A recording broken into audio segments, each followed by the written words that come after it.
A wave of frustration and anger swept through Britain as thousands of citizens gathered outside Downing Street, demanding Keir Starmer's immediate resignation.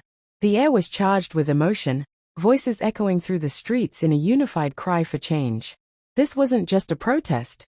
It was a breaking point for many who had once placed their hopes in Starmer's leadership.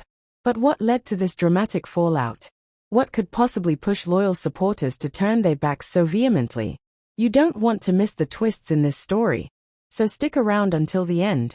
And before we dive in, make sure to hit that subscribe button. Over 98% of you watch without subscribing. Don't miss out on more powerful stories like this one. At the heart of the protest was a moment that left the crowd stunned. A voter, eyes blazing with raw emotion, confronted Starmer directly. "You failed us," the man shouted, his voice trembling with years of pent-up frustration. "You promised leadership, but you gave us silence." Starmer stood frozen, his silence screaming louder than any defense could.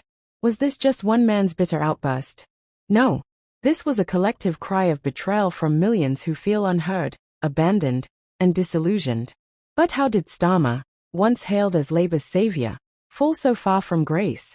One tragic example lies in Southport, a town shaken by the senseless murder of 3 young girls. When tragedy struck, communities cried out for emotional and decisive leadership. Starmer arrived, but what he offered was nothing more than a cold, robotic political statement. Locals, consumed by grief, demanded accountability, but Starmer failed to connect. "You had the chance to lead, but you chose silence," one man accused, his voice breaking with emotion. Starmer's failures didn't begin there. His muted leadership during the pandemic and inability to challenge government lockdown policies left families and small businesses in despair. Skyrocketing energy bills, overwhelmed food banks, and rising poverty followed, yet Starmer remained on the sidelines with rehearsed, passionless statements. So, how did Starmer lose touch with the people? Can he recover?